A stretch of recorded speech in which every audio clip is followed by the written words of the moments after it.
안녕하세요. 핵심 종목 분석 35번째 시간입니다.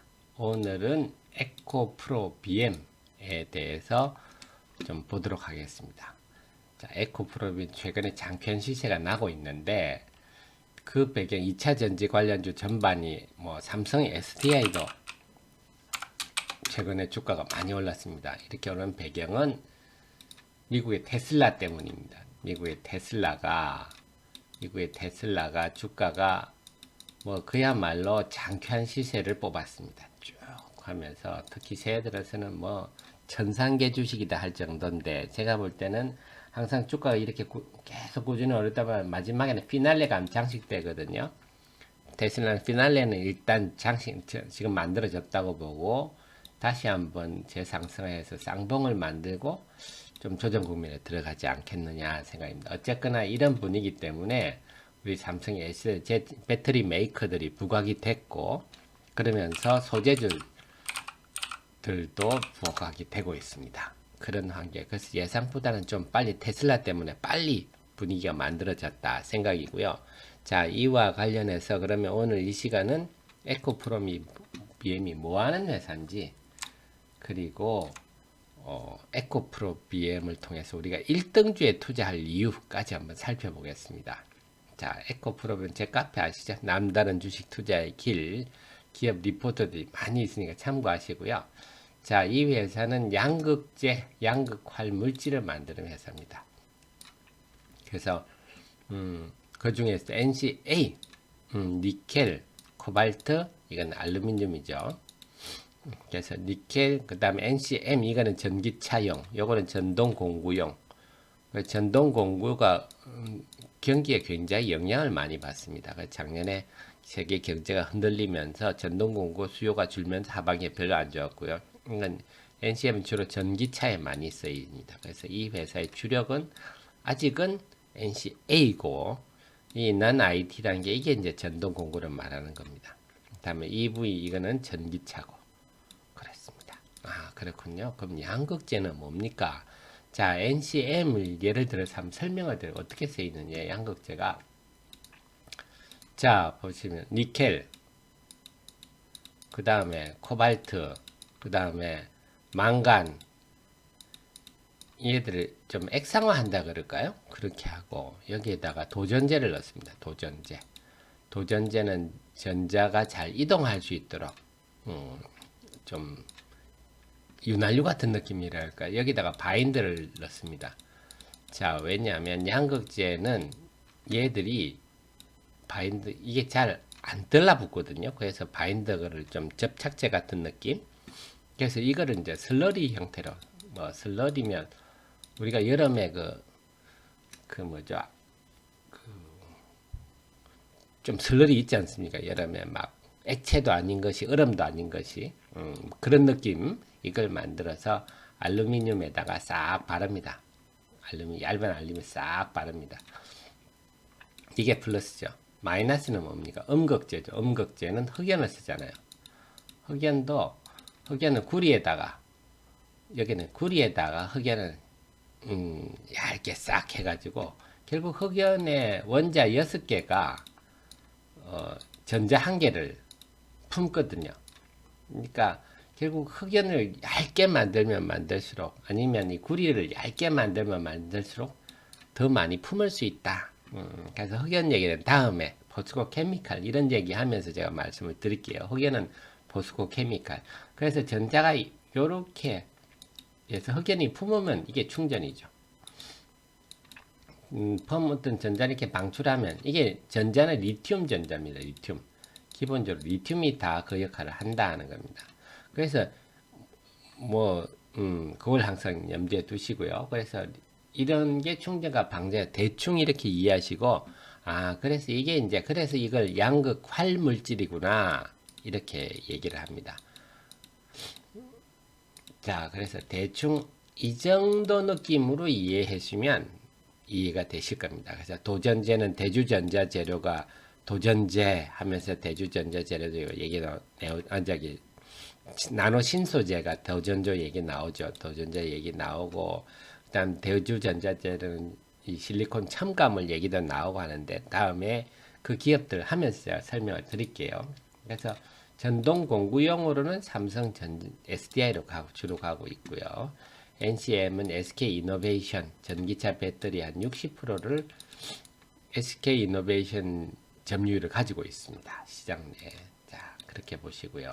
4분기 실적이 이번에 발표됐는데 영업이익이 너무 줄어서 깜짝 놀라셨죠. 하지만 4분기에 퇴직급여 충당금 30억 성과급 반영했기 때문에 실제로 포함했으면 그냥 예년 수준이었다. 하지만 2019년 전체적으로는 좀 어려운 한 해였다. 이렇게 보면 되고요.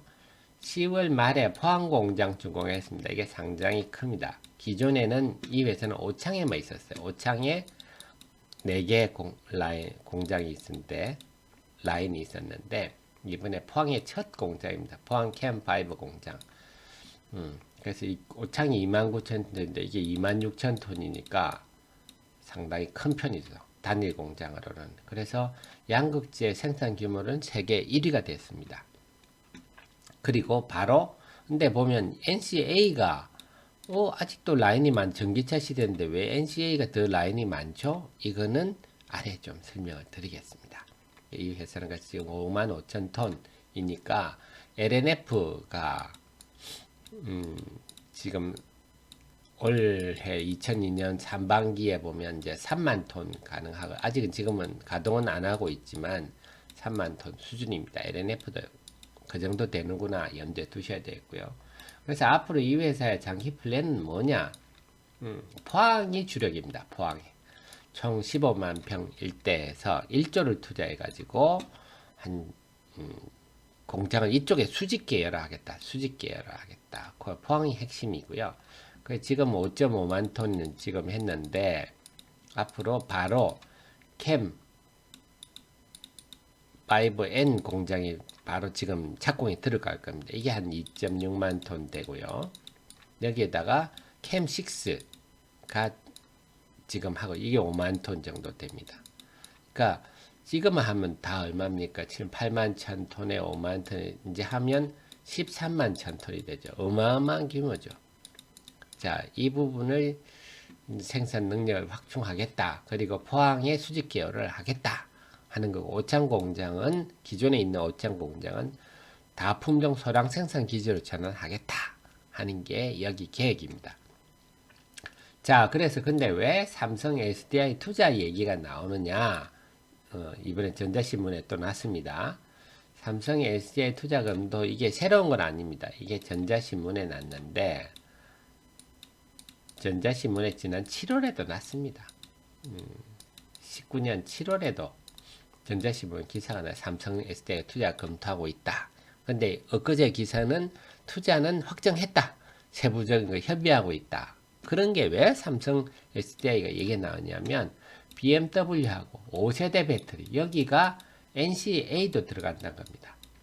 NCM만 쓰는 게 아니라 서로 섞기도 하거든요. 그럼 이걸 하려면 72,000톤이 필요한데 NCA가 72,000톤이 필요한데 세계적으로 보면 지금 스미토모가 하는 게 지금 도요타, 테슬라, NCA를 쓰는 자동차가 테슬라도 NCA 배터리를 쓰고 제규어도 요거 쓰고 많지는 않지만 좀 씁니다. 대부분이 이제 NCM이 이게 대부분입니다만은 그러니까 지금 일본 스미토모는 파나소닉 통해서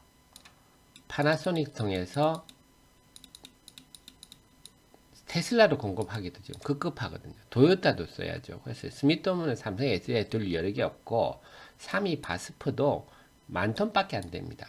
그러니까 삼성 SDI가 앞으로 BMW 공급하려면 NCA는 에코프로에 비해 얻을 수밖에 없다.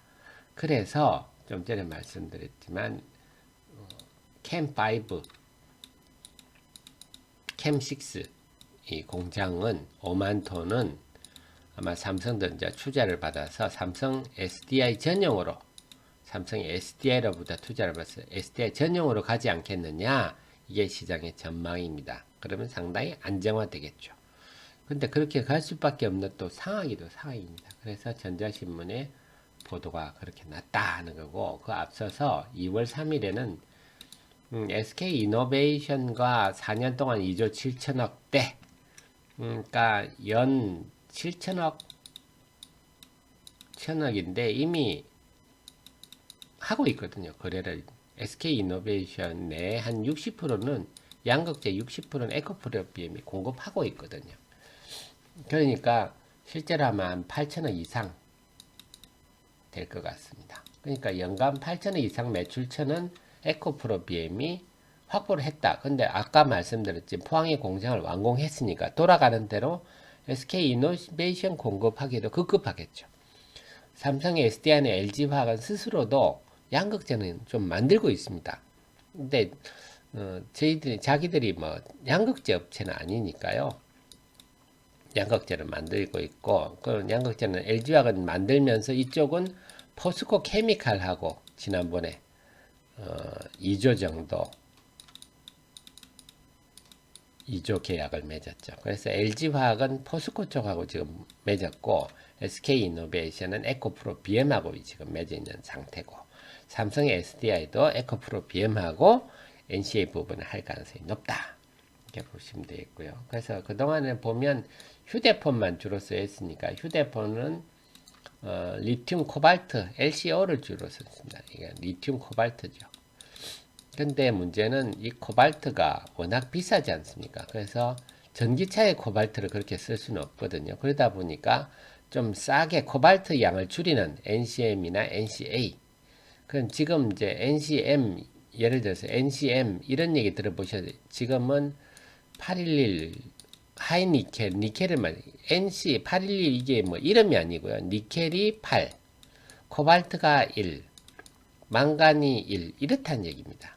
그래서 니켈을 많이 쓸수록 배터리 용량이 커지거든요. 그래서 한번 충전해서 멀리 가겠죠. 그래서 지금은 점점 니켈을 높이는 순서로. 근데 니켈이 높으면 좀 불안해지거든요. 그래서 코발트나 망간이 안정을 해주는 그런 요인으로 쓰입니다. 가격은 어떻게 되느냐? 원재료 가격은 영국 메탈 익스체인지 가격이 연동이 되기 때문에 원자재 가격은 사실 그렇게 크게 영업 실적에 크게 영향을 주는 요소는 아니다. 이렇게 보셔야 되겠습니다. 자, 그래서 2019년 실적은 나왔군요. 2019년은 조금 어려운 한 해였습니다만 잘 반응을 했었고 2020년은 이렇게 되는 2020년 예상 실적에 대해서는 증권사마다 지금 편차가 굉장히 큰 편입니다. 그래서 올해는 가봐야 알겠다. 그리고 끝으로 말씀드리면 이 회사의 가장 큰 LNF나 다른 회사보다 장점은 NCA가 캐시카우라는 겁니다. 캐시카우. 여기서는 짭짤하게 돈이 계속 들어오고 있어서 NCM은 뭐 적자 지금 대체로 또는 이제는 뭐 본전 정도 할 수 있는 상황 정도에 불과하거든요. 그래서 NCA를 여기서 번 돈으로 이쪽을 버틸 수가 있으니까 이 회사의 장점이다 보셔야 되겠습니다. 그래서 이러면서 제가 드린 말씀이 뭐냐면 이제는 기업 내용을 알아서 1등주에 투자를 해야 된다는 겁니다.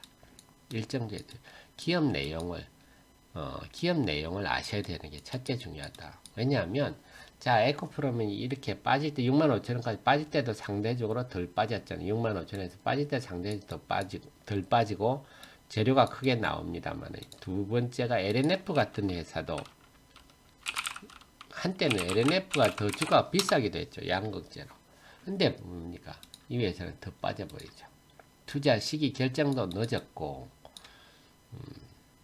그러다 보니까 빠지기도 더 빠지고 회복도 지금 에코프로에 비하면 상당히 부족하잖아요.